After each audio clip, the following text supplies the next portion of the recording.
las ideas económicas predominantes de los clásicos y neoclásicos posteriores. Este es un libro de 1841, el de List, con lo cual estábamos casi acá, creo que ni aparece Ricardo. Pero bueno, eso da para una cuestión posterior, que también estuvimos hablando con Ezequiel, alguna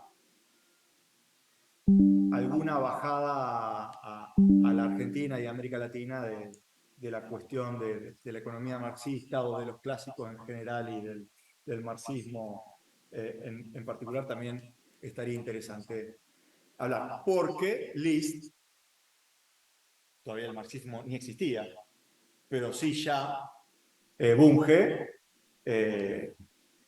tiene sus palabritas, ¿no? con la cuestión, le llaman los internacionalistas.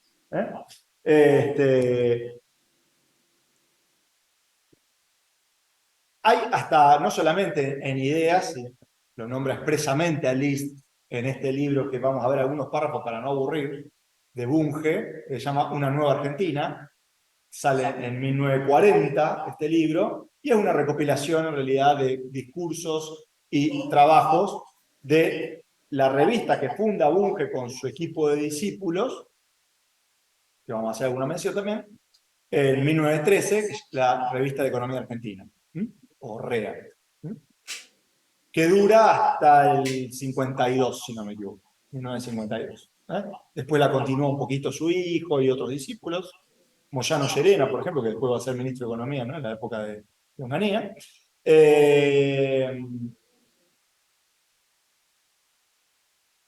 Y bien, entonces, no solamente nombra a List en sus escritos, sino que claramente hasta vemos algunas palabras e ideas que son, claramente, provienen de ahí mismo, ¿no? Por ejemplo, la palabra cosmopolitismo.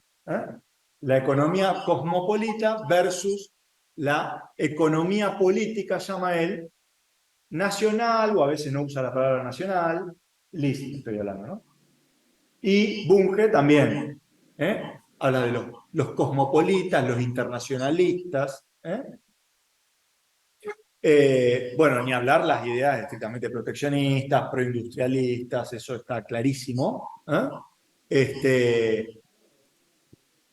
Un poco más el desdén de Bunge hacia lo agrícola ganadero, no tanto en List.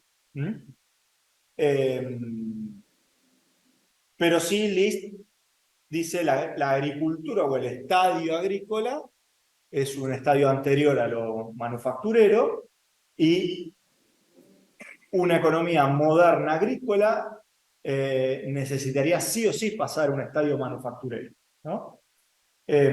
No habla tanto de la cuestión tecnológica, de hecho prácticamente nadie lo hablaba todavía en esa época, pero ya se ve ahí un poquito, ¿no? Y sí es clarísimo, algo que también retoma, por supuesto, Bunge, la cuestión de criticar las... con lo cual, evidentemente, ahí capaz que es probable que haya leído algo de Ricardo List, criticar las ventajas comparativas estáticas. Y lo dice claramente ahí List, o sea, si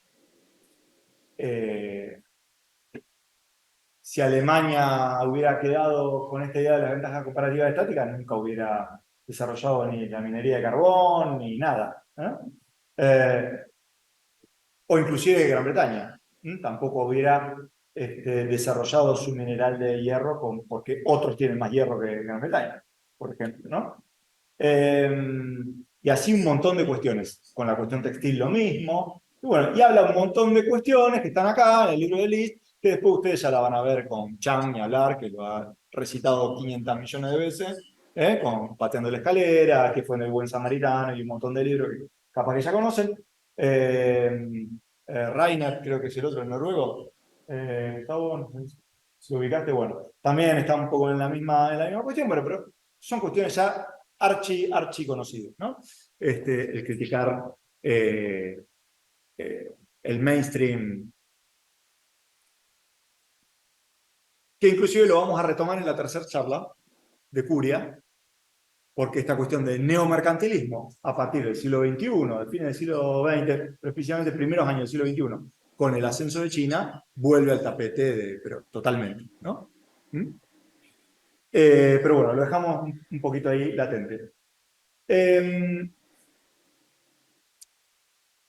Volvamos a algunas cuestiones de las ideas de Bunge ya y lo ampliamos a la cuestión social y política. Ya un poco la cuestión económica, evidentemente, ya se dan un poquito de idea, ¿no? Por dónde vienen los tiros. Para cerrar un poco esta cuestión económica, podemos decir que Bunge, ya a partir de cómo ve el panorama económico internacional, y especialmente después, apenas termina la Primera Guerra Mundial, él mismo da por clausurado y está convencido de que el modelo exportador está fenecido. Que algo hay que hacer, por eso todos esos escritos son para la élite, no es para la Facultad de Ciencia Económica de la UBA, para los estudiantes, no. Él está hablándole a la élite. En lo político y en lo social hay también algunas cuestiones que hacen a la formación y que evidentemente varias las debe haber traído Alemania, por ejemplo, la cuestión racial, la cuestión de la demografía, y obviamente algo que no está en List, que acá no hay una sola estadística en el libro de List, ¿no? Sin embargo, Bunge es el precursor clarísimo y absoluto de la estadística en la Argentina, especialmente la estadística pública, ¿no? De datos públicos. Le dan el Departamento Nacional de Trabajo, que, oh casualidad, después va a ser el que se va a convertir en Secretaría de Trabajo. Estamos hablando de 1913, o sea, que probablemente haya conocido ahí de primera mano, no me acuerdo hasta qué año vivió Joaquín B. González, pero, y Vialema C. también debe haber muerto por ahí. Pero, o sea, Joaquín B. González, el que inaugura el Departamento Nacional de Trabajo, y después con el informe Vialema C, es claramente la inauguración de los estudios sociales en la Argentina, y Bunge toma la posta de ahí claramente, en cierto punto. Con lo cual acá Bunge tiene como dos áreas de estudio bien marcadas. La cuestión económica, de estadísticas económicas y de sacarle una radiografía y una película a la economía argentina, bien estructuralista prácticamente, aunque todavía no existía el estructuralismo, claramente. Y la cuestión demográfica, que también lo preocupa mucho. De hecho, casi medio libro de esto es cuestiones demográficas. Y la cuestión de la natalidad y de que aumente la población. Él tiene una visión ahí pesimista, de que es un país vacío, con muy poca población, concentrada. E inclusive, algo que claramente lo dice, pero hay que buscarlo un poquito, la cuestión de que la élite tenga muchos hijos y que no adscriba culturalmente a la cuestión esta de la comodidad barra pereza barra egoísmo del liberalismo individualista, ¿no? Y que la élite tiene que tener muchos hijos no solamente para mantener la presencia de la élite como fuerza jerárquica y que gobierna la política, la sociedad y la economía, sino hasta casi diría por una cuestión racial, ¿no? O sea que la élite blanca es la que tiene que gobernar en todo sentido. Terrible, lo estoy diciendo textual, si quieren ahí busco el parrafito, pero claro, como que los otros son medio subhumanos, ¿no? O sea, lo que no son la élite blanca que se adueñó del país. Em, y básicamente ahí también, ¿qué vemos? Todavía la influencia fenomenal del positivismo del siglo XIX, que vemos un desparpajo total en Alberti y Sarmiento, ¿no? Está clarísimo.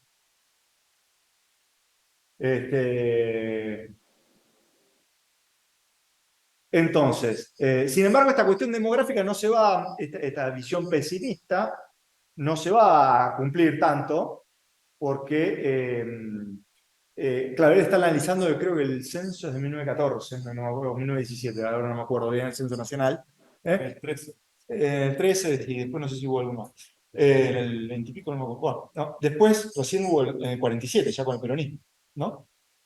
Y ahí vamos a ver que ya con el peronismo hay 17 millones y pico, casi 18 millones de personas.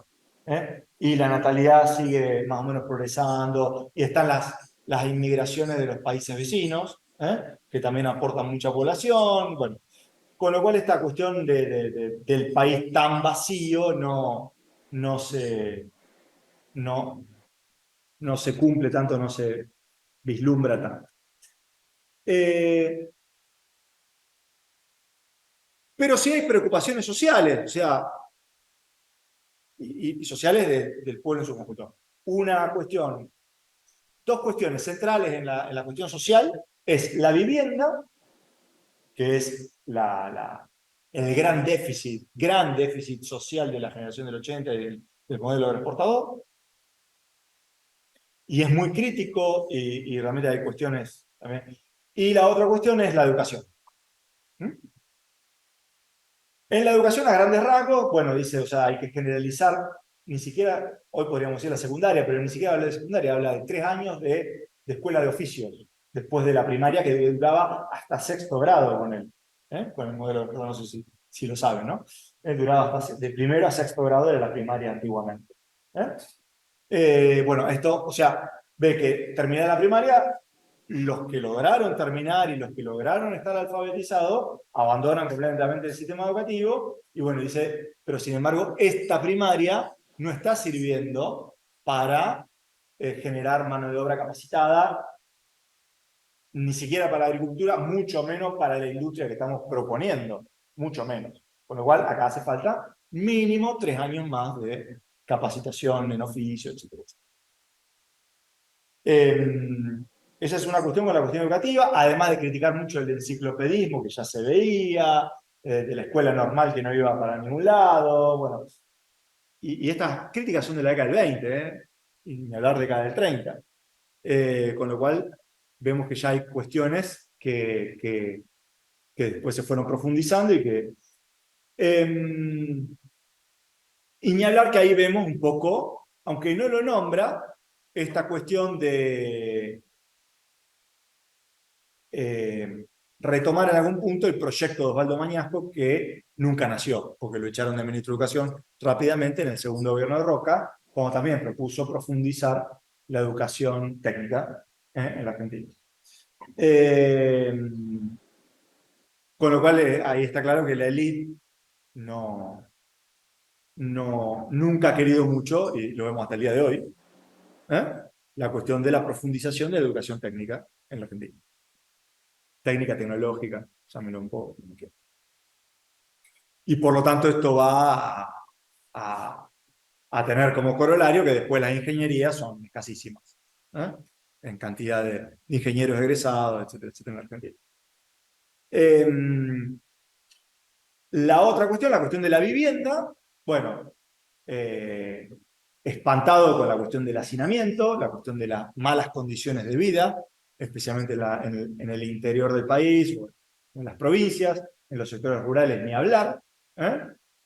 ¿Eh? Bueno, y por supuesto en la cuestión urbana, y el fracaso espantoso, estrepitoso, de la ley Caferata, que era supuestamente para las viviendas obreras, que con un déficit de mínimo 50.000, 100.000 viviendas, proponía la construcción en 20 años de 3.000 viviendas, la ley Caferata, y resulta que se hicieron 680 en 20 años. O sea, un desastre.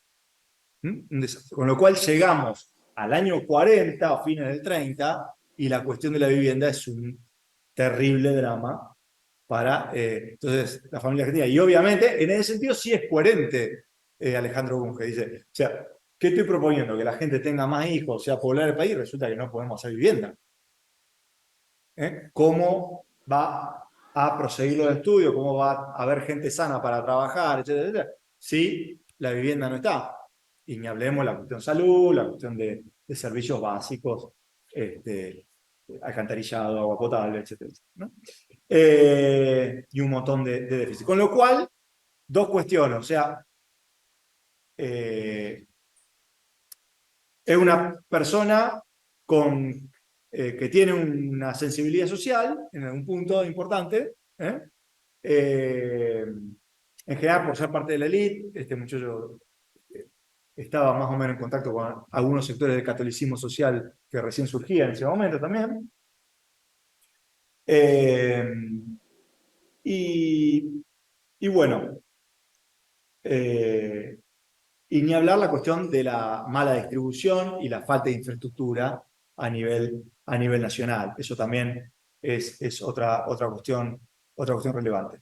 Pero muy central la cuestión de la vivienda y por lo tanto podemos ver también que hacia el advenimiento del peronismo, una demanda social importantísima de primer orden era la vivienda. ¿Mm? Era la vivienda.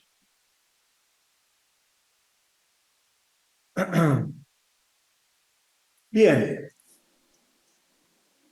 voy a, voy a leer algunas cuestiones, algunos parrafitos como para...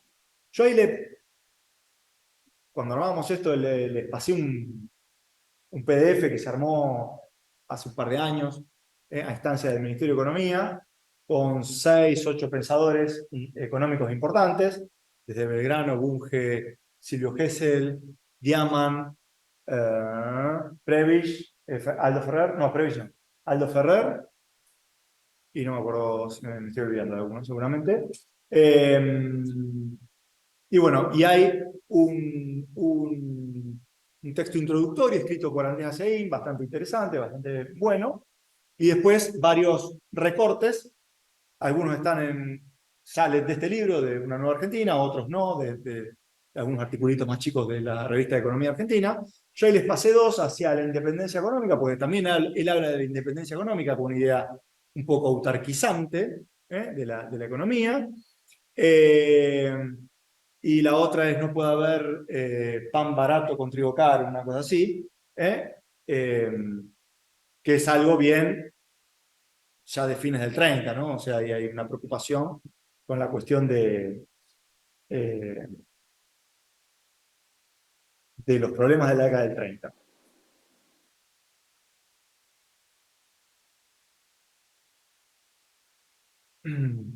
Ahora ya vamos un poco al debate, ¿no? Quiero leer algunos parrafitos ya que estamos en cuestión de lectura, bueno, vamos a leer algunas cositas sin tratar de aburrir mucho, ¿no?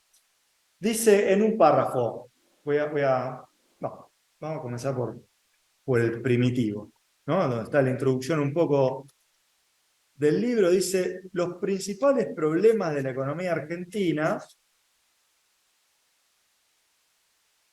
dice, los problemas electorales irán pasando a segundo término ante los problemas sociales. Porque otra cuestión, este muchacho apoyó el golpe del 30. Tenía una bronquita importante con el radicalismo. O sea, claramente no era o sea, esta cuestión de medio de la élite argentina y de las élites en general del mundo, ¿no? Esta visión un poquito de un despotismo ilustrada, ¿no? O sea, todo para el pueblo, pero sin el pueblo. O sea, lo que gobernamos somos nosotros, ¿no? Al mejor estilo Federico el Grande de Prusia. Porque ustedes son medio inútiles, no están instruidos, los que tenemos mundo y tenemos todos los conocimientos somos nosotros los de la élite. Eh, una cuestión media paternalista, clásico, ¿no? Media feudal.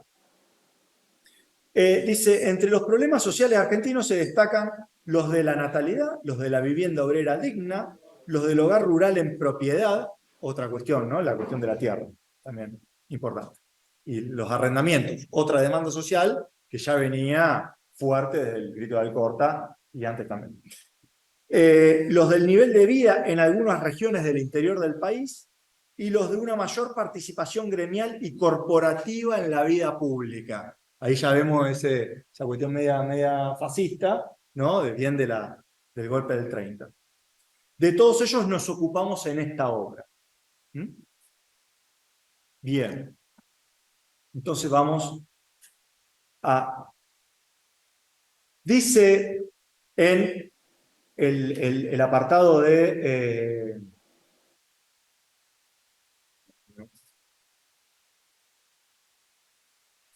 perdón que no me acuerdo bien el título, pero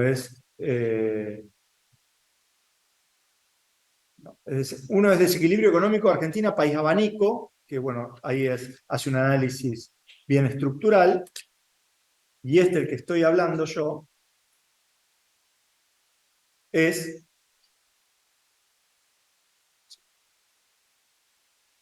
Nuestra Independencia Económica y Financiera. Es más amplio que ese que les pasé, ¿no? Hacia la independencia económica, que es posterior.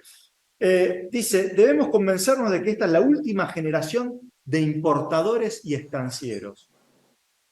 En la próxima generación, la de nuestros hijos, el predominio será de los granjeros y de los industriales. O sea, de los tipos que ya tienen, los chacareros que ya tienen la tierra en propiedad, no tienen que andar mendigando, ni arrendando, ni...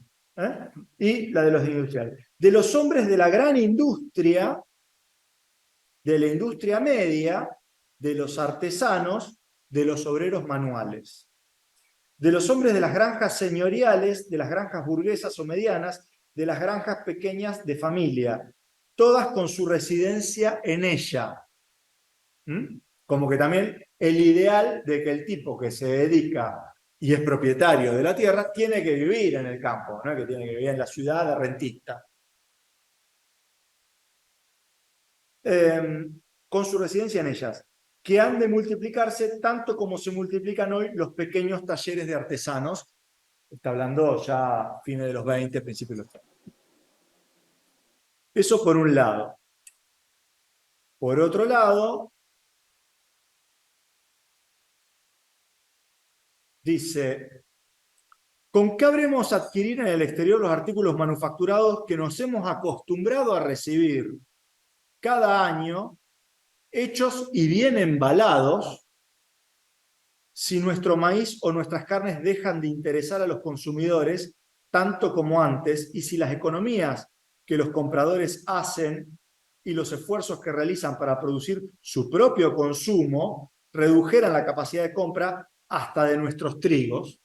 Está viendo ya las políticas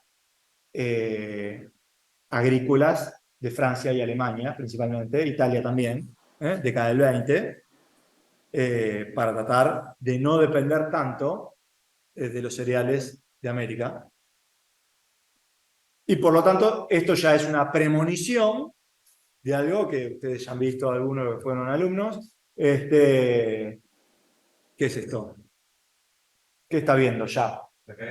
Exactamente. El deterioro secular de los términos de intercambio, clarísimo, ¿no? El hecho ya no es hipotético. Nuestra producción excesivamente uniforme y simple principia a ser inquietante.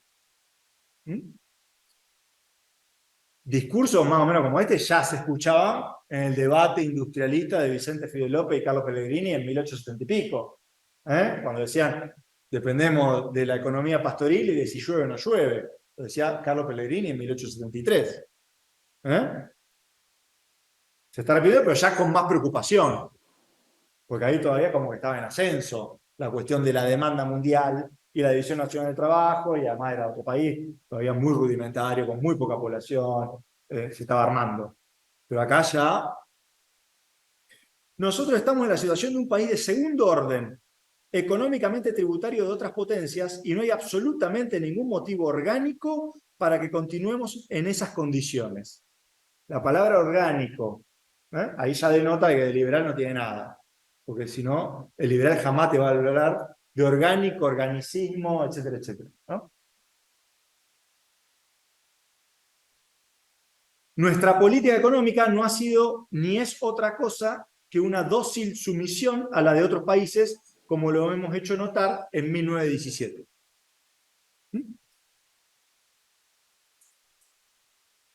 Ya con lo que después va a venir la catarata de cuestiones, de escritos, Scalabrini Ortiz, los Irazú, Talo Ibarguren, en la década del 30, esto es premonitorio y ya es de base. Los Estados Unidos, que tienen interés en atraer hacia su órbita comercial a todos los países sudamericanos con provecho indiscutible para todos ellos, necesitan, sin embargo, defender a sus agricultores y ganaderos. Ya está hablando también de la competencia económica de Argentina con Estados Unidos.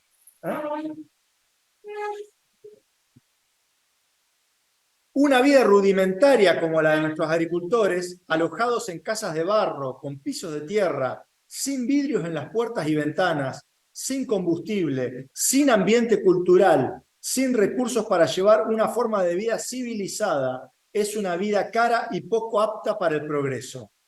Y esa es la vida de nuestros desparramadores de trigo. Cuando lleguen a ser agricultores en el sentido que este término tiene en los países adelantados, todo costará más que ahora, medido en moneda, pero los medios de bienestar serán para ellos más necesarios y más accesibles. Y cuando algunos de sus hijos sean industriales, merced a una sabia política de fomento y educación, aparecerá delante de cada uno de ellos una escalera que le permitirá ascender en el cultivo de sus facultades y en el aumento de su capacidad individual. Y acá va un palito para el socialismo de aquella época. Los que sostienen doctrinas internacionalistas en nuestro país suelen simpatizar también con la producción uniforme y simple y con el libre cambio y resultan, como los cosmopolitas y los extranjeros, colaboradores de la política de los estados astros. Igual que este también es predecesor de Prebisch y habla de estados astros, metrópolis, el centro, y estados satélites, la periferia. ¿Mm? Nada más que este muchacho ya lo dijo en 1920. ¿Eh? De hecho, Raúl Prebisch trabajó con Bunge, es un discípulo independizado relativamente rápido, pero se empezó a formar en el Departamento Nacional de Trabajo con Bunge. Después se va a Australia, estudia ahí la cuestión tributaria australiana, después vuelve, hace la reforma tributaria que ya hemos visto en 1931, y después, bueno, gerente del Banco Central, se pelea obviamente con el peronismo, por supuesto, y ahí recala en CEPAL, prácticamente como fundador de CEPAL, ¿no? Pero claramente vemos que también en Prebisch hay cuestiones que ha tomado o se ha inspirado por una cuestión de ambiente formativo, cultural, etcétera, aunque sí claramente es más, en algún punto, es más liberal Prebisch que uno, ¿no? Pero perdón, ahí la discusión con el socialismo de esa época, si no entiendo mal, es que ellos proponían que haya libre importación de granos y Exacto. alimentos, No, de bienes manufacturados. perdón, de bienes manufacturados, que tenían una mirada mucho más liberal, digamos, en ese momento la izquierda.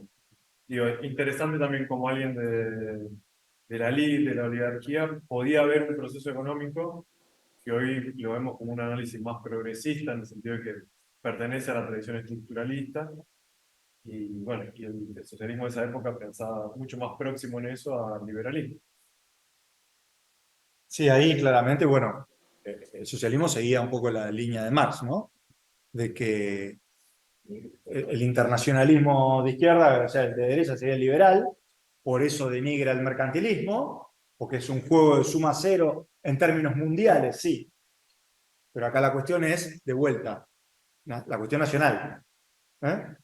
Eh, y bueno, y lógicamente, si hay división nacional del trabajo, los bienes industriales tienen que ser lo más barato posible para el obrero y para el proletariado, y por lo tanto, bienvenido el libre cambio porque va a comprar el producto manufacturado más barato. El tema es que probablemente tampoco tenga trabajo. Esa es un poco, y sí, claramente, Alejandro Bunge sí lo va a comprar más caro, no es que no soy tonto. Está claro que es evidente que si hay proteccionismo, el obrero va a comprar un producto nacional que va a ser más caro que el importado en algún punto. Pero va a haber más trabajo mejor remunerado y por lo tanto también más demanda efectiva, algo en lo que también se está adelantando, por supuesto, a Keynes, ¿no?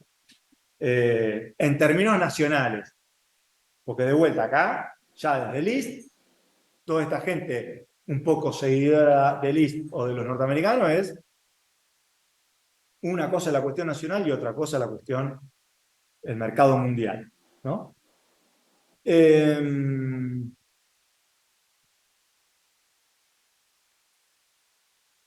Bien.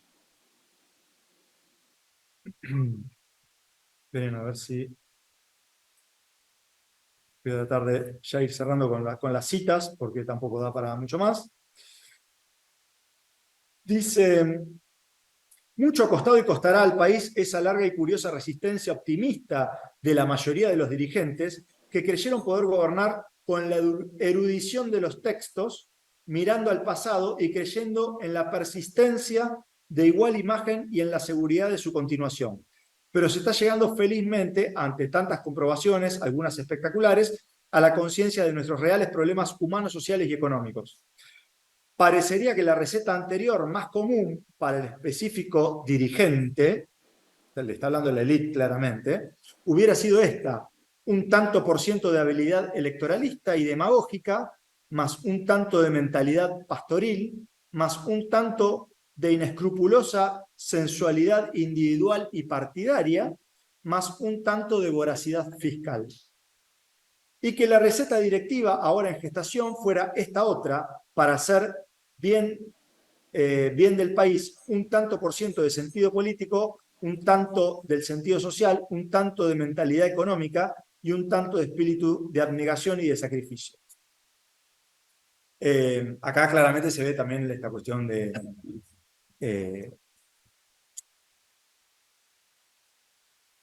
las ideas un poco de derecha en ese momento, ¿no? De que veía a la política partidaria casi como sinónimo de demagogia y de partidismo inconducente y de corrupción, ¿no?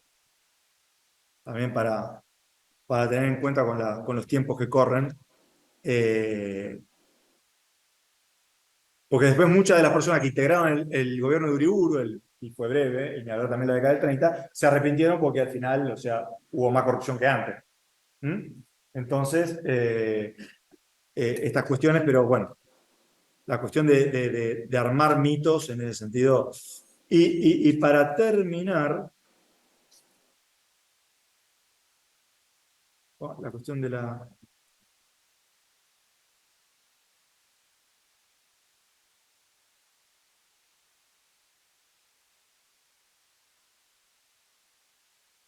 la última, que es también acá, es tremendo esto, pero va en la misma línea, esta de la derecha de ese momento, ¿no? Dice, crear escuelas intermedias para la vida para todos los jóvenes egresados hasta los 18 años y fomentar su incorporación adecuada a futuras ocupaciones, dignificando el trabajo manual y evitando el proletariado normal y de las profesiones liberales. Normales que salió de la escuela normal. Y de las profesiones liberales. Muy en contra, Bunge, esta denigración en la escuela enciclopedista argentina, copiada de la francesa, principalmente, del trabajo manual. Algo que está completamente elevado y recontra bien visto, por supuesto, en las sociedades como la alemana o la norteamericana. Y perdón, y la española también. O sea, la española, el doctor, no se puede ensuciar la mano con nada. Eso viene de la Edad Media, prácticamente. Del, del adelantado, del caballero, del señorito. Dice, evitando entonces el proletariado normal, las profesiones liberales y la enfermedad del empleo público. Así, terrible.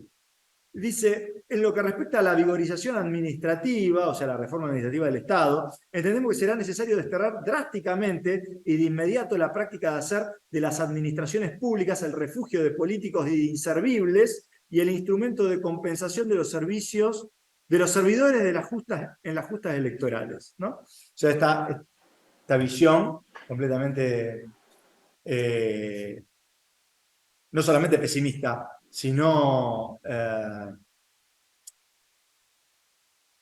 como que el empleo público es el refugio de lo que no pueden obtener un trabajo digno en el sector privado o no tienen formación para trabajo manual, para trabajo intelectual, etcétera, etcétera. Y muy unida a la cuestión de la partidocracia, todas estas cuestiones que también podemos llegar a ver y a retomar. Bueno, un poco cerraría acá porque me fui bastante con el tiempo.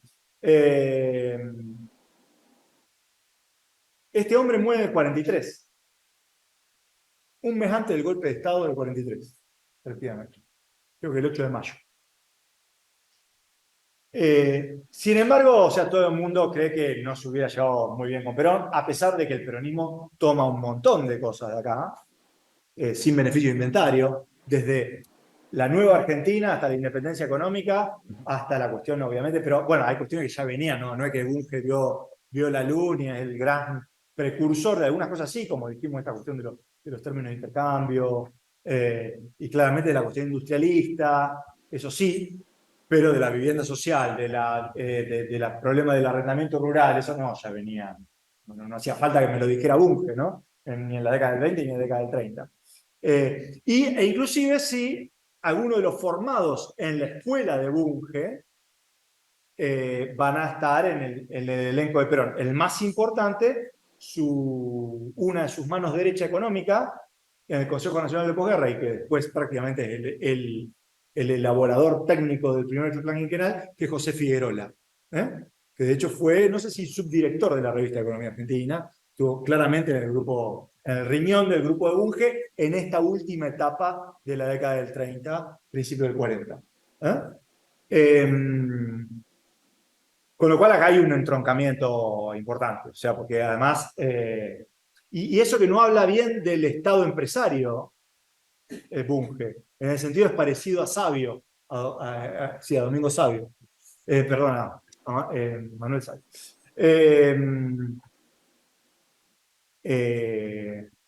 Mientras que el peronismo es más allá, ¿no? Un Estado mucho más interventor, con un industrialismo mucho más profundizado, porque en Bunge no se ve tanto la cuestión de la industria pesada. Es una industria de recursos naturales y de evitar las importaciones de bienes suntuarios y de bienes que se pueden hacer acá tranquilamente. O sea, es más bien la industria liviana para Bunge, principalmente. Bien, bueno, estaría bueno ya armar un poquito. Empezamos con los que están acá o con los que están allá. Con quien quiera empezar. Bueno, vamos a empezar con algunos de los que están, así no se duermen y no se van. Los que están en el espacio virtual, en el más allá. Si hay alguna pregunta, comentario, crítica, vale todo. Sí, la idea es un poco abrir ahora la ronda de... Sí, hablen, porque por ahí el chat es un poco más lío, no sé. Sí, no hay pregunta. No,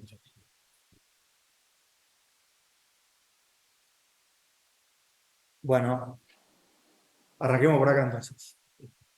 ¿Alguna pregunta, duda, comentario?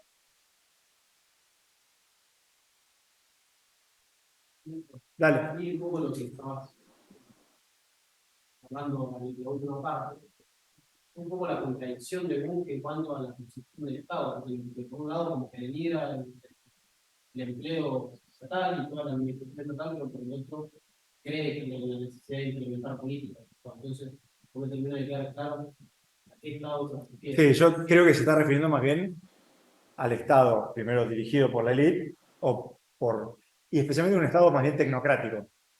Tecnocrático. Hoy diríamos, sería eso, ¿no? Un poquito el Estado tecnocrático. De gente formada, que tiene una... El tema es políticamente, o sea, el problema de los países periféricos es, bueno, y esto con democracia no siempre es fácil conjugarlo, no digo que es imposible para nada, pero si hay, como en el caso de Argentina, un péndulo, que lo vamos a ver con Diaman en la próxima semana, un péndulo de proyecto político. Porque, a ver, claramente fracasó Bunge mientras estuvo vivo. dice, Perdón, fracasó entre comillas, porque por ejemplo acá termina el capítulo este que les leí estos párrafos, hablando muy bien de Pinedo y de todas las transformaciones de la década del 30 de Pinedo, donde ve... El libro es de 1940. Este artículo, espérenme un segundito, No, pues es una es un poco anterior, porque es una compilación. Sí, no, esto es del 37-38. A ver, espérenme un Y segundito. el plan Pinedo es del 40, ¿no?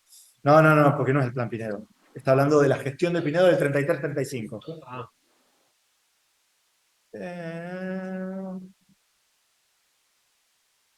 Pucha. No dice. Pero esto es del. Sí, es posterior, me parece que es del 38, 37-38. bueno, acá por eso, claro.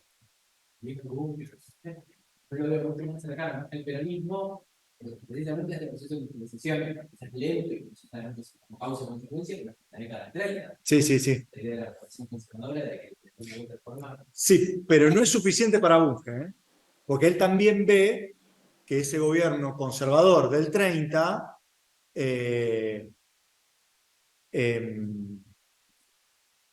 lo hace porque no le queda otra.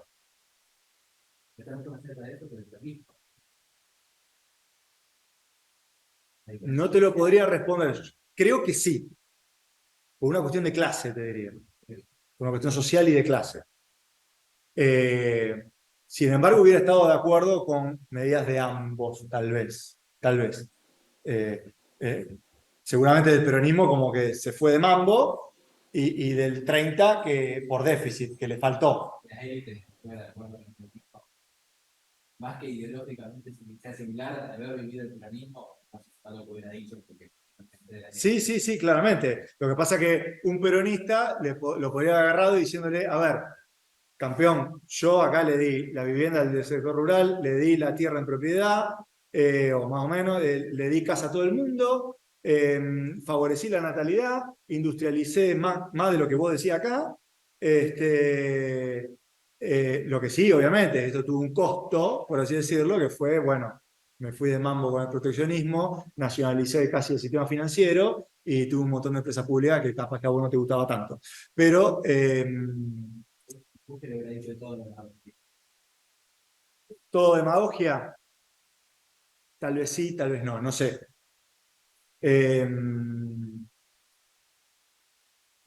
Sí, en la cuestión política seguramente. En la cuestión más...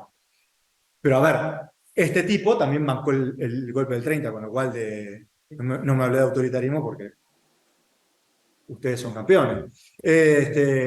Ustedes estoy hablando de Prebisch, Pinedo y Bunge, los tres. ¿Mm?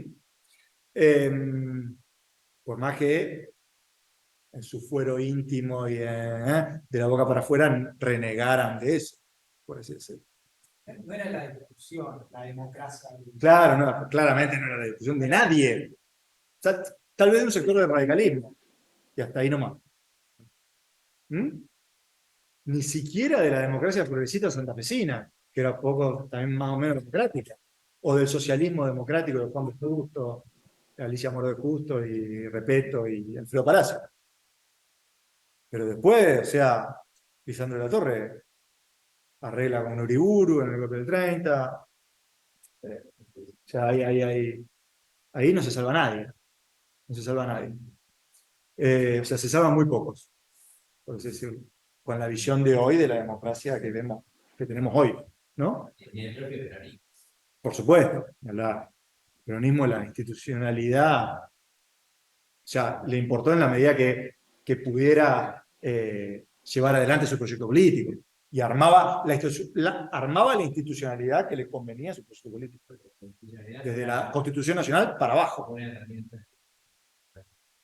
¿Cómo? Institucionalidad de este caso fue una herramienta. Claro, por supuesto. Sí, por supuesto. Por supuesto.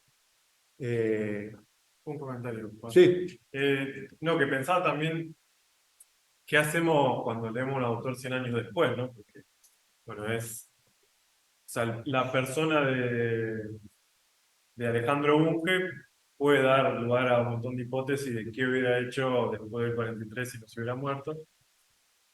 Porque bueno, en él estaba muy asociado, él veía cosas innovadoras en la economía y era rupturista con todas las tradiciones que lo antecedían y con su propia élite.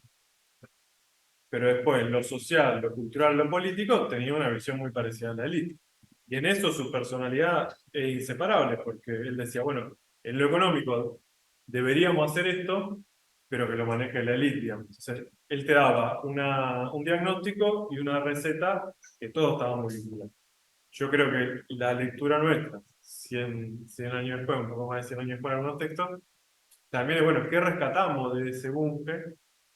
¿Qué podemos, con el paso del tiempo, seleccionar, digamos, decir, bueno, eso pertenecía a esa época, y otras cosas siguen siendo actuales, porque, bueno, en algún punto no es que queremos leer a Bunge para ilustrarnos y saber la historia del pensamiento económico nacional, que está bien, sino, bueno, ¿qué hacemos con esa historia del pensamiento económico y qué podemos seguir pensando, qué podemos seguir prolongando? Y, y bueno, y ahí me parece que surgen muchas preguntas, desde su relación con el estructuralismo latinoamericano, la influencia sobre Prebisch, la CEPAL, bueno, a captar las diferencias de su pensamiento económico en esa época con lo que después la CEPAL, para ver, bueno, si encontramos algo nuevo también para pensar este momento. Sí, importante esta cuestión de que lo nombra por ahí, hacia ahí en la introducción, esa larga que hace de Bunge, como el eslabón perdido, ¿no? Y está bueno eso. El eslabón perdido entre el estructuralismo cepalino y o bien el modelo exportador y el pensamiento neoclásico anterior, o bien la idea esta de los sistemas nacionales económicos de List, Hamilton, Clay, etcétera, etcétera, etcétera, ¿no? Como el antecesor de varias cuestiones, ¿eh? Lo que después va a ser el estructuralismo cepalino, que ahí también hay otra gran discusión, ¿no? Un poco la vemos del costado en clase, ¿no? Prebisch y el papel de Prebisch y el pensamiento de Prebisch y las luces y sombras de Prebisch. Em,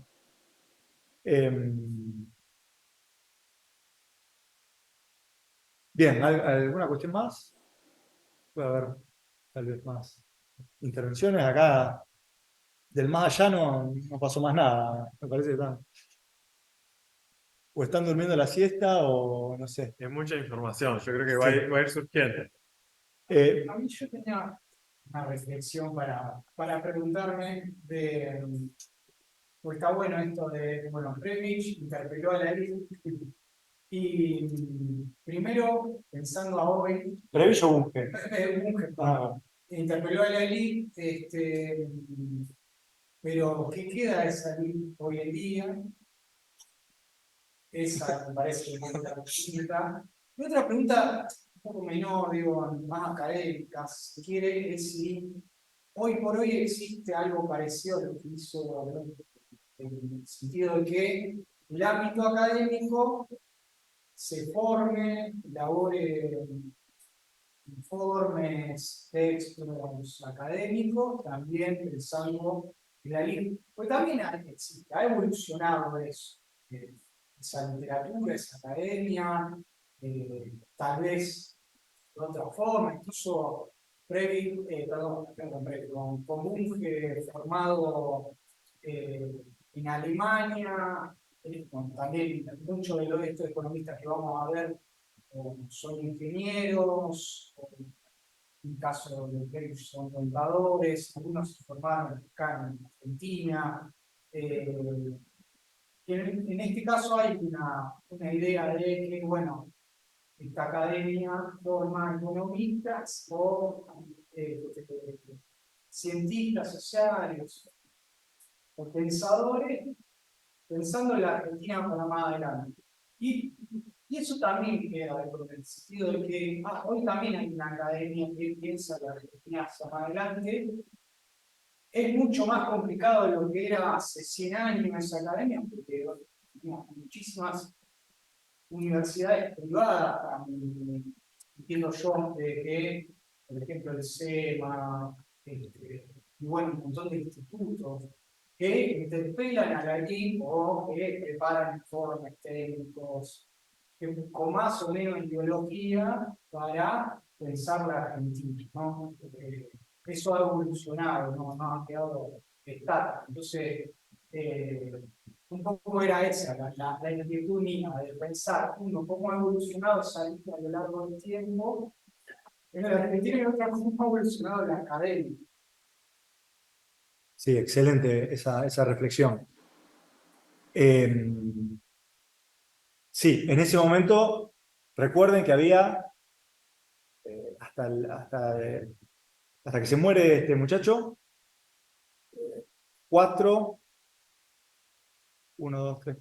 5 universidades nacionales, y se estaba por fundar una sexta, la de Cuyo, ahí nomás. O sea, nada, la cantidad total de alumnos universitarios año 40 eran 20.000, de estas 5 universidades nacionales. Todas las carreras, ¿eh? Las 5 universidades, todas las carreras. ¿Cuánto? 20.000. 20.000 alumnos. Obviamente, examen de ingreso, arancelamiento, está claro, ¿no?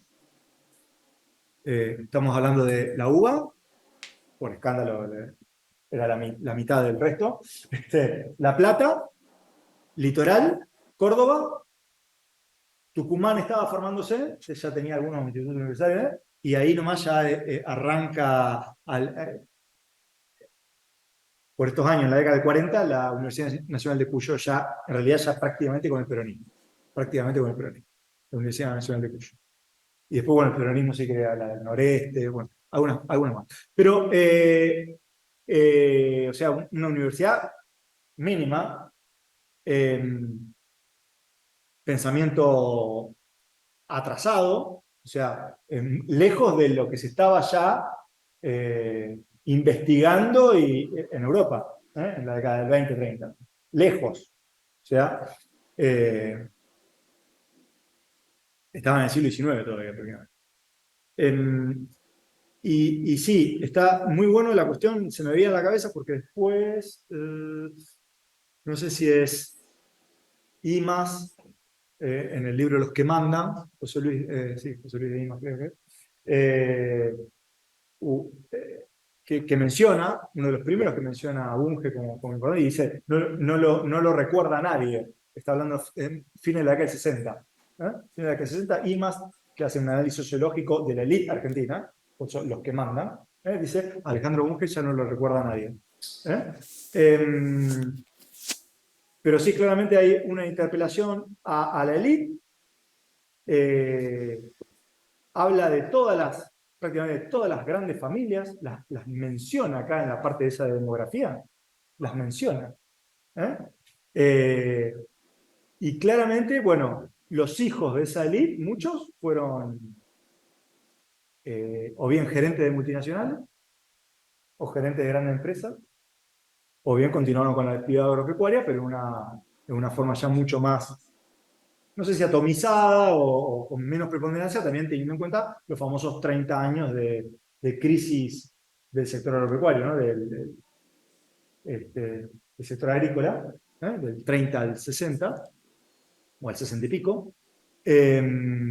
Y claramente hoy la élite es otra cuestión, y sí importante lo que dice Gustavo, de que así como estuvo el grupo de la Revista Economía Argentina que interpelaba a la élite, bueno, hoy tenés obviamente centros que son los centros técnicos de la élite, en algún punto la pueden llegar a interpelar un poquito, pero en general son los think tanks, las usinas de la élite, desde Fiel, clásico, CIPEC, otro, el CIPEC,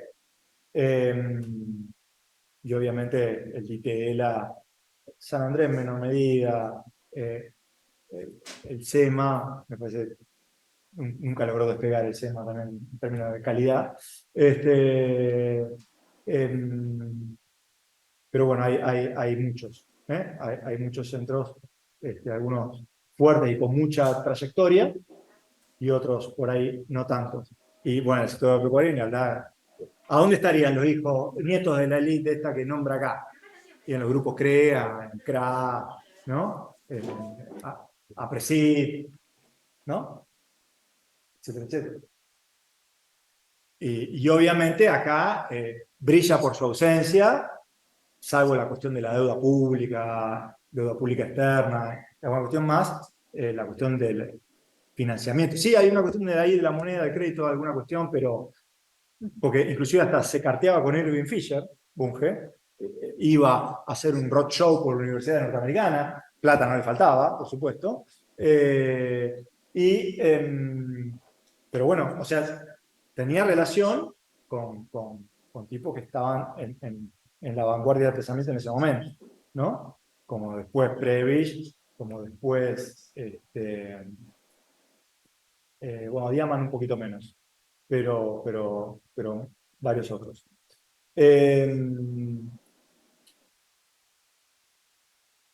Bien, sí, ese análisis sociológico para mí es muy importante, por lo menos en las materias que vemos nosotros, y falta mucho. Sí, una cuestión que me olvidé. Es rescatable, una de las cuestiones rescatables es que claramente acá en Bunge hay un pensamiento situado. Yo no estoy hablando solamente de hecho habla, ¿no? Hoy diríamos los manuales. Él habla de los textos, ¿no? Que hacen, replican como loro cosas que nos sirven para acá, para esta realidad, y que claramente este marco teórico o no nos beneficia, o no sirve, o hay que adaptarlo, etcétera, etcétera. Por eso era un poco la cuestión, cuando me invitó Ezequiel, la cuestión de la economía nacional, decía él, ¿no? Y eso es un término complicado, porque para la ciencia económica, la economía es universal, ¿no es? Para acá hay una regla económica y para allá hay otra regla económica, ¿no? Sí, claramente, bueno, ahí se quiebra y hay un gris y un matiz súper importante a partir de CEPAL con la cuestión centro-periferia, ¿no?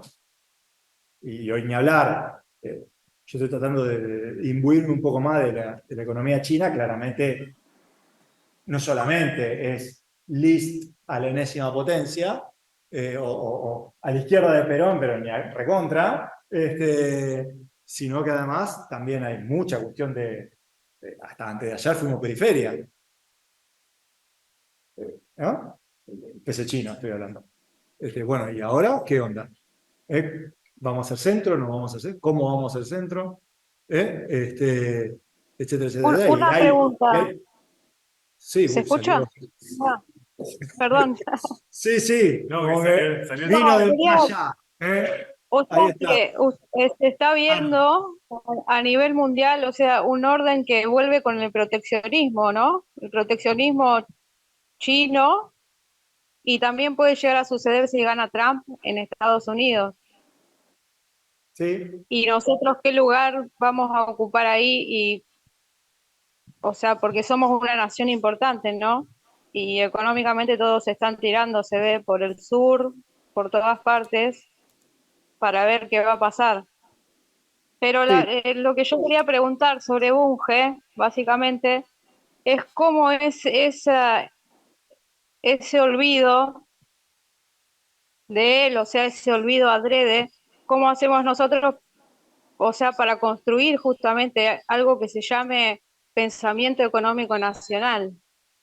O sea, cómo se trae a este día de hoy eso, siendo que no sé, ahora estamos en no sé qué neoliberalismo, liberalismo, ya no se sabe qué es lo que está pasando ahora.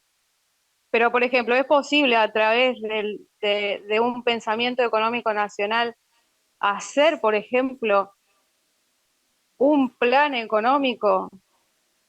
O sea, que sea de dominio público, que lo haga la universidad pública, por ejemplo, que no tenga nada que ver con lo de afuera y que sea aplicable y realizable. Bueno, Es, sí, ¿Cómo? el plan Fénix. Sí, sí, sí, sí, sí, sí. Bueno, acá, ¿cómo era tu nombre? Ahí. Sí, acá Juan está tirando la cuestión del Plan Fénix en su momento, ya quedó un poquito desactualizado, pero bueno, fue un muy buen intento en el momento. Vino, no fue oficial de la universidad pública eso, fue medio, ¿no? Con la iniciativa, obviamente, gente muy importante, Aldo Ferrer a la cabeza y varios más, pero no era algo avalado así por la UBA, diciendo este es el plan que avala también la UBA. Pero bueno, sí, Ana, me quedo un poco con esto último. Hay un déficit absoluto, importantísimo, de visión, no solamente nacional, de los problemas políticos, económicos, sociales, nacionales, de gente que sí o sí debería tenerla, o dar su voz, o al menos intentar esbozar algo. Estoy hablando desde la CGT, que en su momento, hace muchos años lo hizo, y no lo hace más, hace bastante también. Estoy hablando de la UIA, estoy hablando de la sociedad rural, y se quedan, como mucho, en el lobby sectorial y a puerta cerrada. Eh, Ni hablar que estaría bueno que la universidad, pero bueno, como también la universidad es un espacio político, están las idas y vueltas también de la política dentro de la universidad. O sea, no es que la universidad es un espacio impoluto, neutral, y donde todos nos ponemos de acuerdo en 2 minutos y armamos un plan más o menos viable y además técnicamente solvente rápidamente. Y ni hablar lo que dijiste anteriormente. Obviamente, estamos en un mundo, en un momento bisagra, muy complejo, muy complicado, extremadamente complicado, donde es muy difícil saber quién es el que va a ganar la pulseada. Eh, eh, Claramente se está viendo que hay un nuevo bloque de poder, se ha acelerado desde la cuestión de Ucrania, pero eso todavía no le falta sustancia, le falta por ahí organización y voluntad de destronar al otro polo de poder. Si eso va a suceder y si va a suceder con violencia, es la gran pregunta que nos hacemos todos. Y claramente ese nuevo polo de poder, pongámosle como rótulo hoy el BRICS, solamente estoy poniendo un rótulo muy, muy etéreo, obviamente liderado por China, Rusia en alguna medida también, pero principalmente China. Hay que ver cuál es la idea del mundo que tienen estos muchachos. Claramente va a ser con otro marco teórico, que no es el del liberalismo anglosajón. Pero más allá del actual oficialismo y de lo disparatado, y también cierto que dice de la diferencia con una tendencia proteccionista del mundo, por ejemplo, con la diferencia con el propio Trump, que tan distintos son.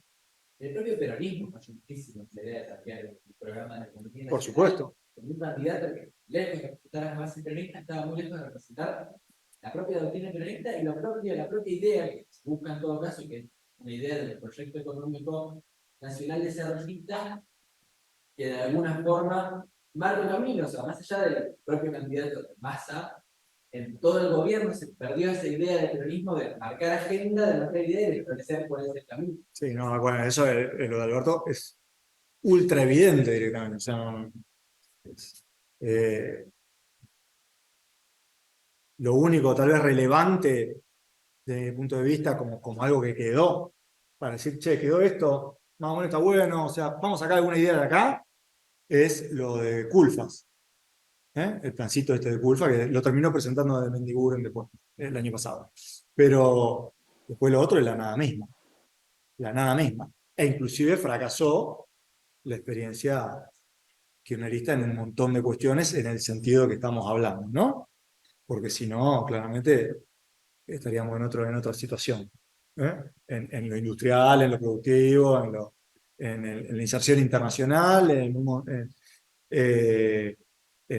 la potencialidad efectiva del Estado como instrumento, ¿no? para llevar a cabo políticas públicas, económicas, sociales, tecnológicas, etcétera, etcétera, etcétera. Y bueno, y es cuestiones que siguen hoy. A ver, ayer mismo la discusión por Twitter, ¿no? Pero, bueno, son discusiones que además por Twitter, o sea, dos chicanas por acá y dos chicanas para allá y una peleita que dura 10 minutos y nada más entre Julia Estrada y Escaleta, ¿no? Se agarraron un poquito ahí, un tiroteo, pero es algo que se ve y ya se ve hace rato con Crespo y los otros, o sea, y, hay- y, y desde un campo que supuestamente sería el, el- el opositor en este momento, inclusive, perdón, el campo liberal también es medio un ciclo a contramano, ¿eh? No solamente en el campo más popular, por así decirlo. O sea, en este momento es un ciclo a contramano todo, ¿eh? Las dos visiones un poco en pugna históricamente, por así decirlo. ¿Eh?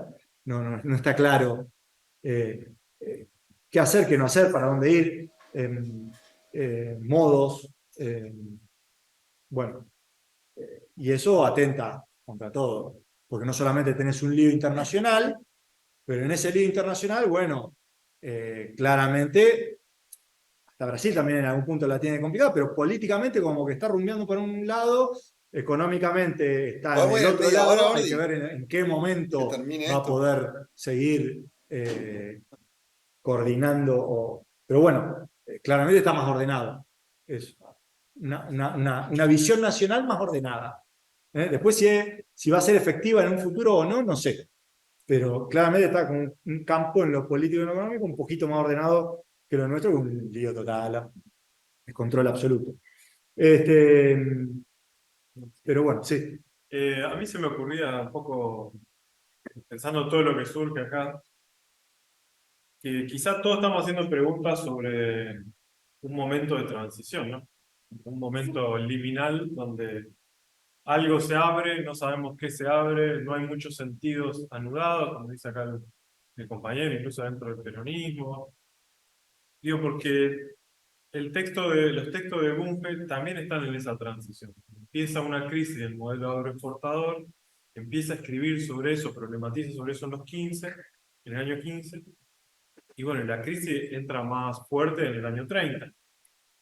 Y también uno podría como recuperar ese eco, ¿no? De que estamos en un momento donde partido político con más tradición, más articulado, no tiene un proyecto, en la élite pareciera ser que ha triunfado en su interior las ideas más liberales, es decir, de nuevo las ideas temporales y históricas con las que se pelea Bunge.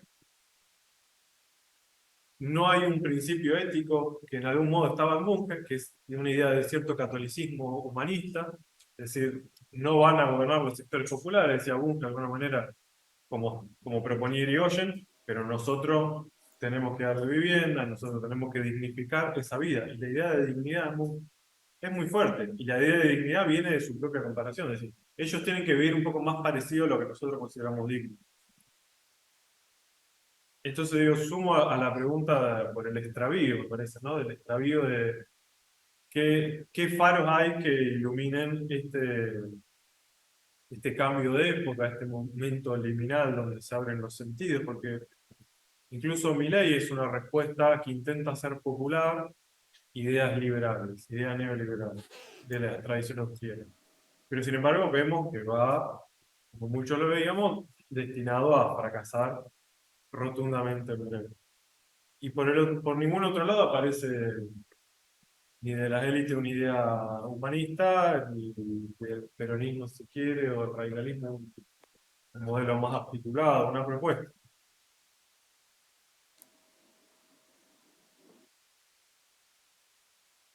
¿Alguna pregunta más?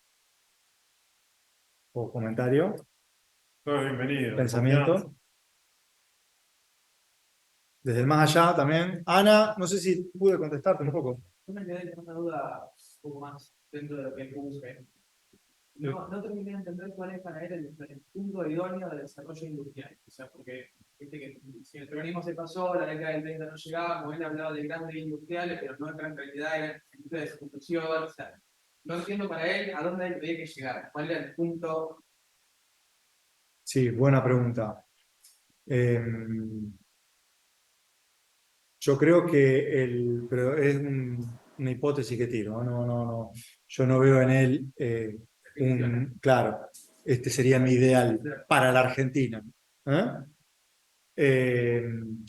Yo creo que él se queda en la discusión que va a venir inmediatamente, ya estaba en el año 40 cuando se edita esto, un poco, la cuestión de las industrias naturales e industrias artificiales, ¿no? O sea, sí, bueno, hay que industrializar, está todo bien, pero el límite es las industrias artificiales. Claramente me parece que no hay mucha cuestión de industria pesada, pero tal vez en un futuro sí podría haberla, eso no lo aclara, no lo aclara. Y sí, claramente, una industria que sea medianamente competitiva, o sea, que no sea eterna la industria naciente, como después terminó siendo en mucha cuestión, ¿no? O sea, que haya que protegerla durante un tiempo limitado, etcétera, etcétera. Yo iba un poco por ahí. Sí noto el claro optimismo, que después se va a traducir claramente en el peronismo, ¿eh? El optimismo de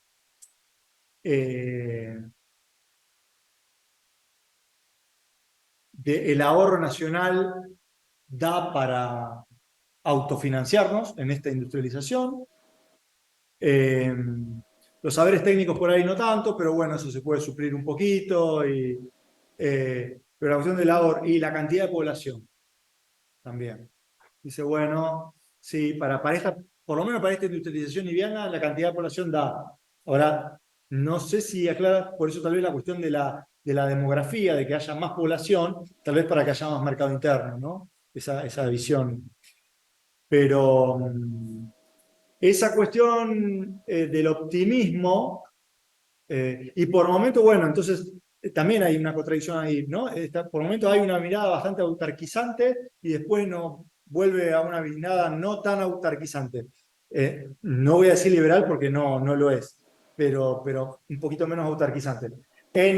En List también está un poco esa contradicción, por ejemplo, porque List también ¿no? habla bien del liberalismo y hasta tiene una visión positiva, media kantiana, ¿no? En el estilo alemán, ¿no? De la cuestión de la paz perpetua y de que, bueno, y de que está bien que haya una visión de economía mundial cosmopolita, pero por el momento nosotros tenemos que fortalecernos en la economía nacional para salir al mundo de una forma con más peso, ¿no?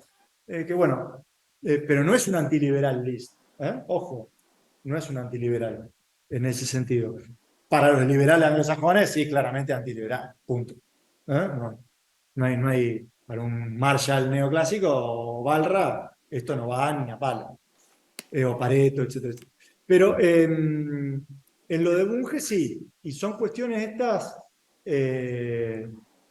complicadas, porque después se van a ir potenciando y de ahí van a hacer un poco las críticas al modelo de sustitución de importaciones, ¿no?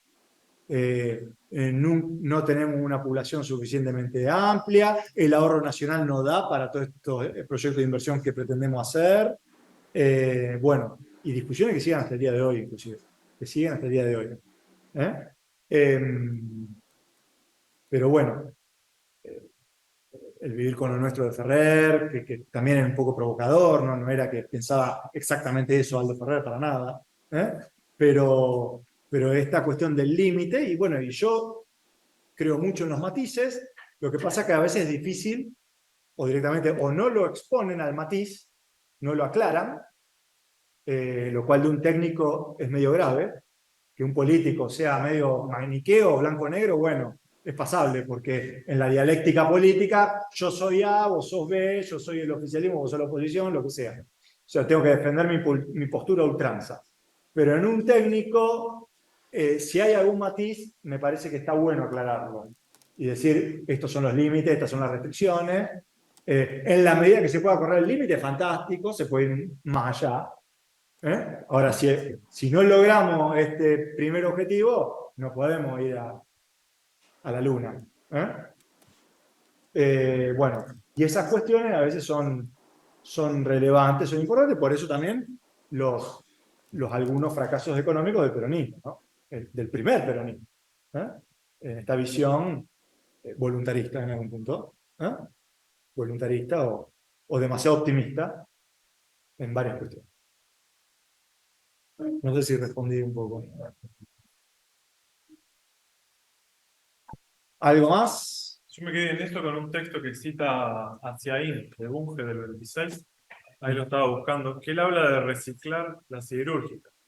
Dice, hay que hacer como en Italia, reciclar los desechos industriales, importarlo para que no producimos hierro, digamos, pero ni acero y poder tener nuestra propia industria siderúrgica. Eso es como.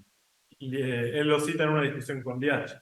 Que Liach, mencionando a Claro, Bunge, perdón, no habría industrias pesadas y bueno, hacia ahí entra eso en la discusión.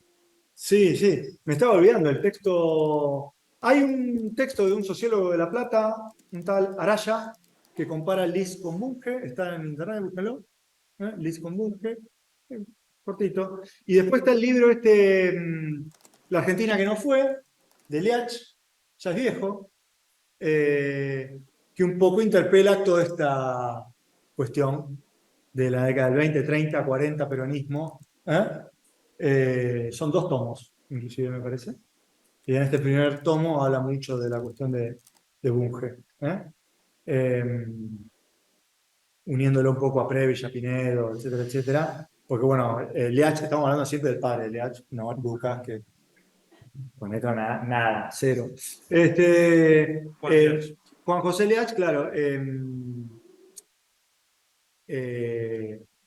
él es muy nostálgico, por así decirlo, y siempre lo puso de relieve. El plan Pinedo del año 40, un plan que no fue, que era novedoso en un montón de cuestiones.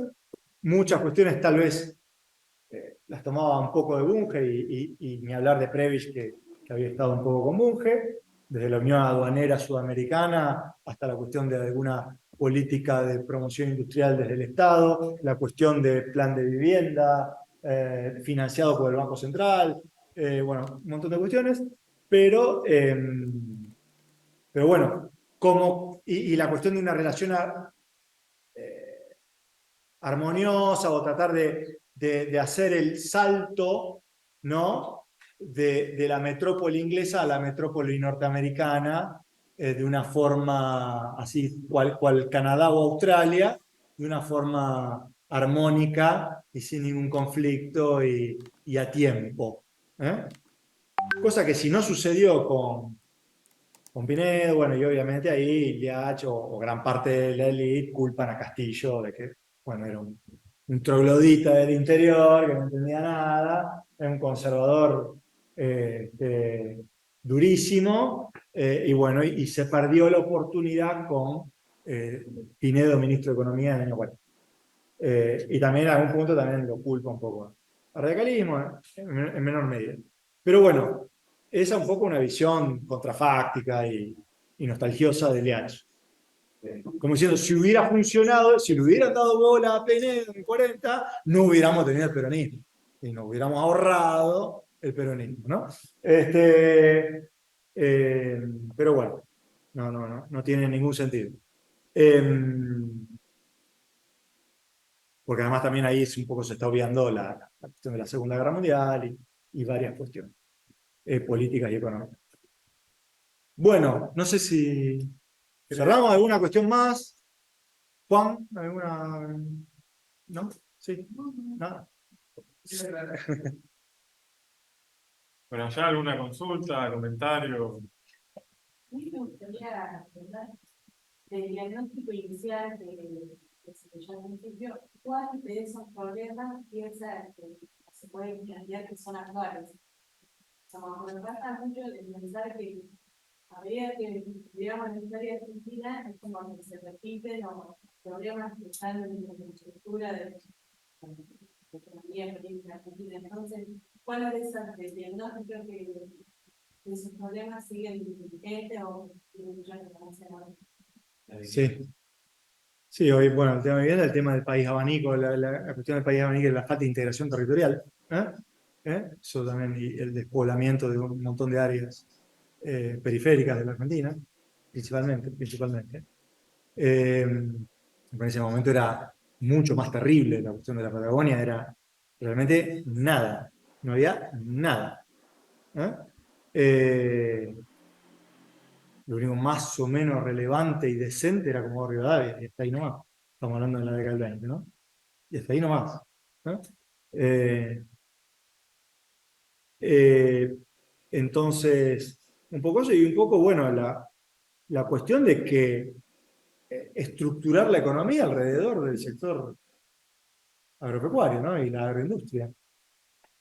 Sí, claramente hoy ya hay una cuestión industrial y tecnológica, siempre y cuando esté subordinada a los intereses de la agroindustria, es mucho más relevante de vanguardia que no estaba presente en Bunge todavía. Y ojo que Bunge dice, ojo, lo que hizo la generación del 80 es muy importante, muy valioso, pero esto ya no puede dar más frutos. Ya está. Ya hicieron la mezcla de raza para las vaquitas, las ovejas, ya la cuestión, la frontera agropecuaria ya está, los cultivos que exportamos son estos, los otros cultivos del interior del país, ¿no? Las economías regionales, con suerte algunos se podrá exportar, pero no va a hacer la diferencia. La cuestión tecnológica puede mejorar un poquito la productividad de alguna cuestión del suelo, ¿no? Pero esto es el límite, y obviamente no estaba la cuestión agroindustrial tampoco tan fuerte. O sea, hace falta muchísimo más. Yo creo que el dilema es principalmente no solamente económico, también político, ¿no? Y ahí sí está la cuestión de la élite. Ahí sí está la cuestión de la élite. Y claramente hoy ese sector agroindustrial aliado al sector financiero. Aliado completamente al sector financiero. En donde en realidad el que lleva a cabo, el que dirige en términos prácticos la política, me animaría a decir, tanto en Macri como en el gobierno actual, es el sector financiero. Más en este gobierno que en el de Macri. Pero, porque si lo tienen que hacer esperar o lo tienen que hacer algo en contra del interés del sector agropecuario, lo hacen. Después van a decir, bueno, pero es por un ratito, aguántennos. La eliminación de retenciones ya va a venir, o pongan un poquito por ahora, pero el que ofrece los cuadros técnicos y el que lleva a cabo el proyecto político me parece que es más el sector financiero que el agropecuario. Y de hecho hay un montón de gente del sector financiero que no tiene nada más pálida idea de lo que es el sector agropecuario. Ni lo que es, ni cómo se maneja, entonces lo tienen que llamar a Di Stefano, che, explícame cómo viene la cosecha, ¿viste? Porque en la City porteña no tienen nada más pálida idea. De si el maíz viene bien o la soja viene bien con lo que llovió.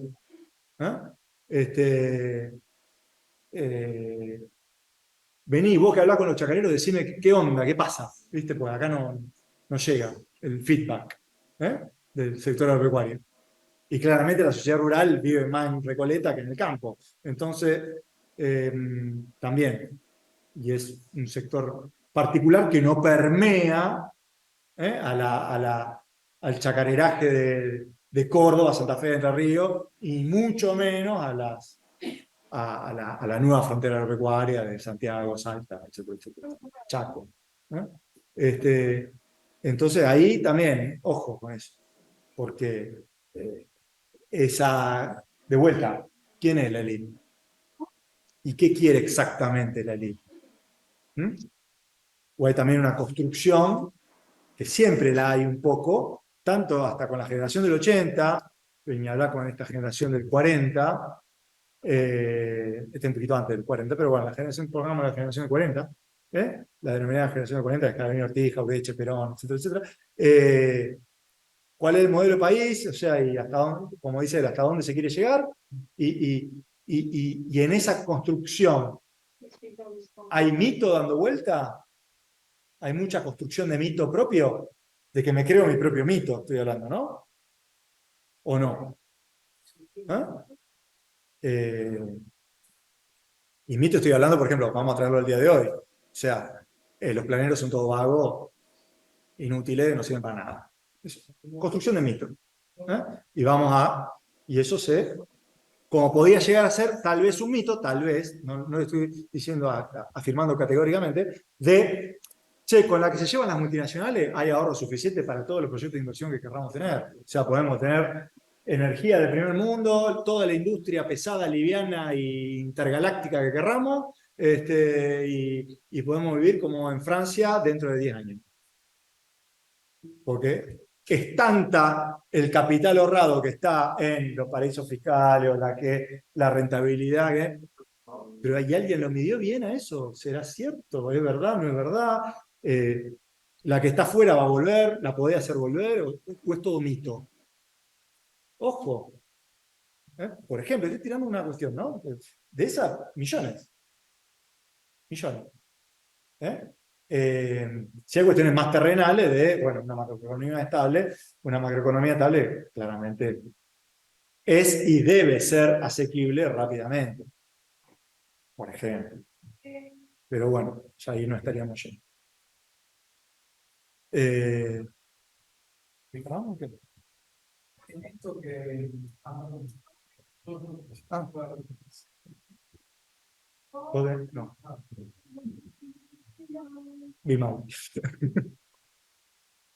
no, que en esto que decís, yo me parece que sí hay unos cuantos documentos que mencionan cuál es el modelo de país que quiere que cierta elite, cierto grupo de interés sobre la Argentina. Tiene que ver con un modelo de país de proveedor de materias. Ahora la discusión que se viene, bueno, la pampa húmeda más litio, minería, más Vagamorfa. Que se quiere. En Argentina inserta, y en esto son, en términos académicos, lo que se refleja en lo que se denominan las cadenas globales de valor. Entonces, la Argentina se tiene que especializar en eso, bien específico, proveer materias primas, en todo caso, ir escalando tecnológicamente como se pueda, a lo largo del tiempo.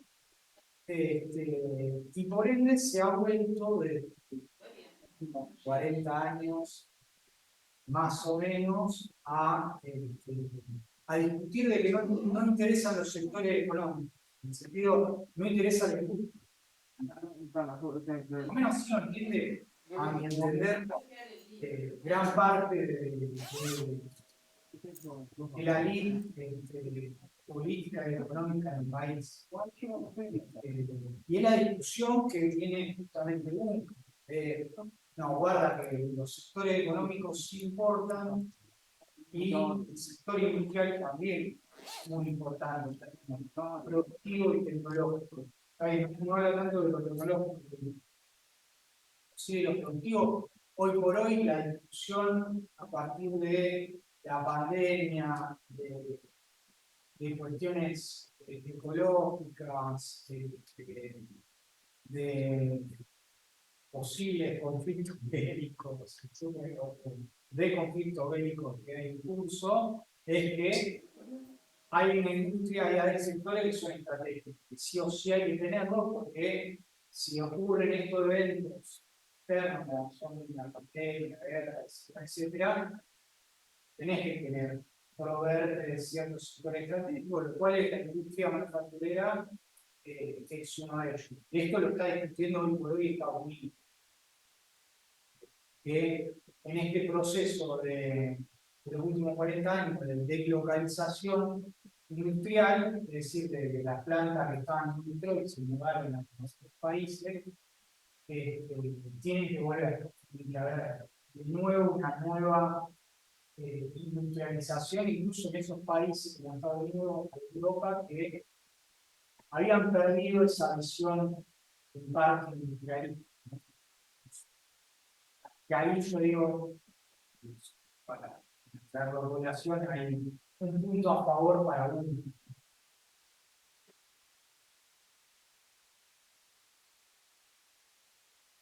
¿Hay más?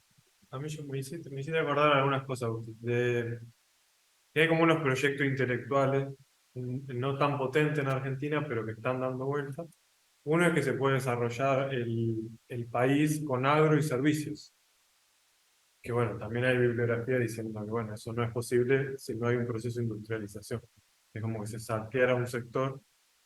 De alguna manera creo que en Culfas hay algo de eso.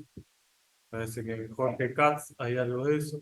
Gente que ha estado en el Estado. Y después me parece que hay otra interpretación de cómo desarrollar Argentina, que es la de Bizán. Que él dice, bueno, con las nuevas tecnologías, las biotecnologías, las nanotecnologías, la genética en el agro, tenemos una industria que está incorporada en el sector agropecuario. Entonces ya no hay que pensar en términos de sectores, sino que en el agro argentino ya hay una combinación de ambas cosas donde uno puede separar una cosa de la otra. Entonces, conclusión de Bizán, que es muy complejo de rebatir y es una persona con un análisis muy robusto, bueno, el país se puede desarrollar con el sector agropecuario, en tanto y en cuanto el sector agropecuario está integrando todos esos nuevos sectores. Sí, la visión de Carlota Pérez, de ser la CEPAL, parte de la CEPAL. Neoestructuralismo. Claro.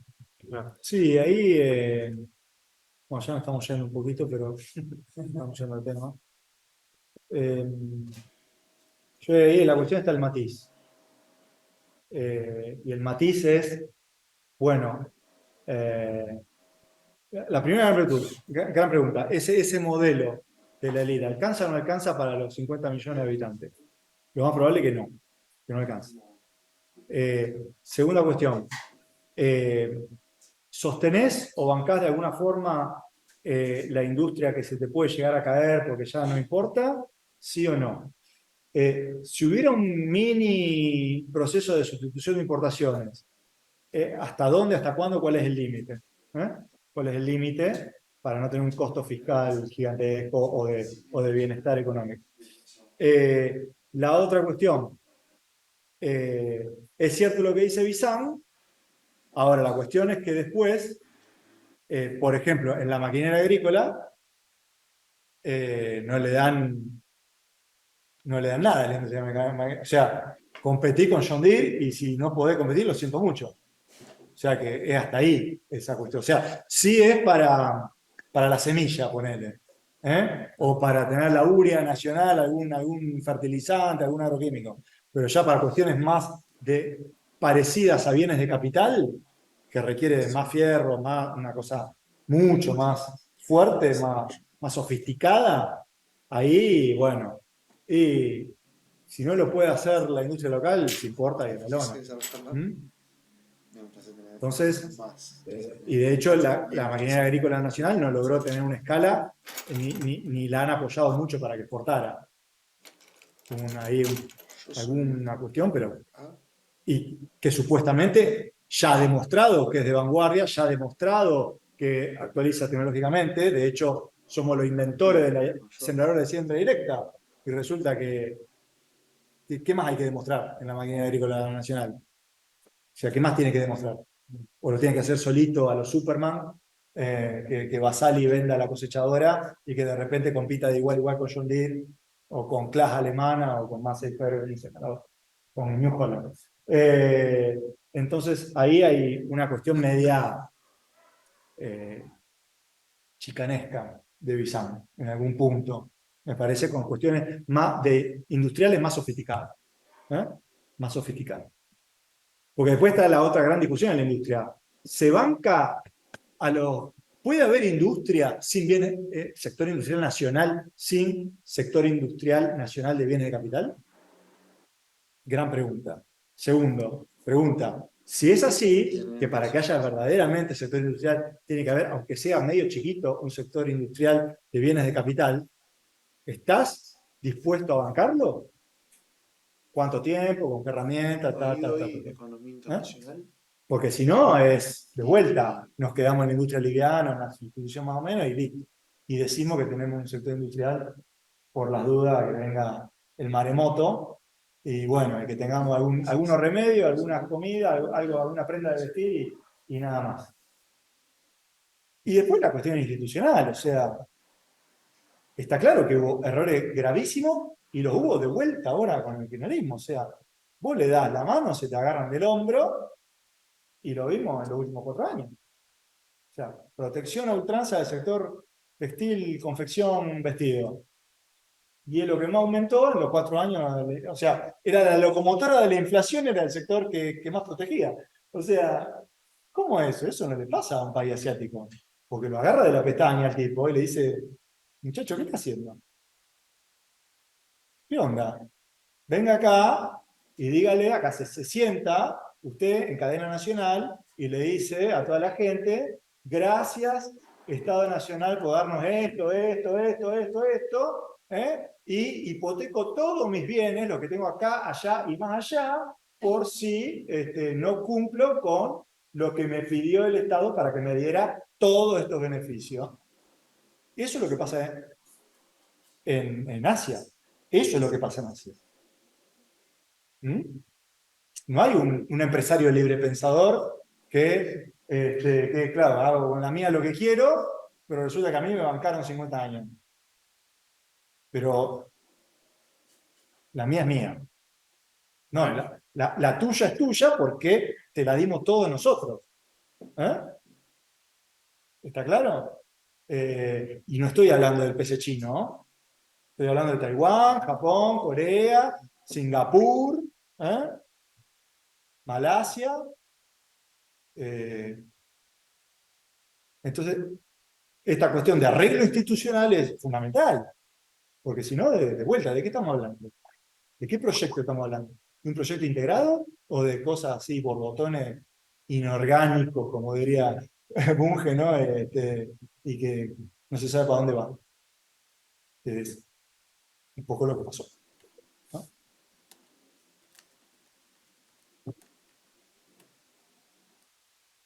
Pero vamos, ¿Algún comentario, pregunta?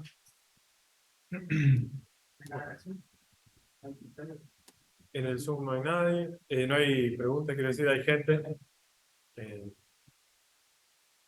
no, Hay nombres. hay nombres.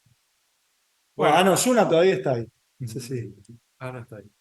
Bueno, Bueno, esperemos lo esperamos el jueves que viene con que la te haya cuestión lo interesante. Sí, Diamant. esperemos con Diamant, jueves próximo. Más que invitados. Todos los jueves, durante 3 semanas, nos vamos a encontrar acá en esta aula Sí. a discutir la próxima Diamant y la siguiente. Claro, con Diamant vamos a ver más que nada la cuestión del péndulo argentino, que nos interesa.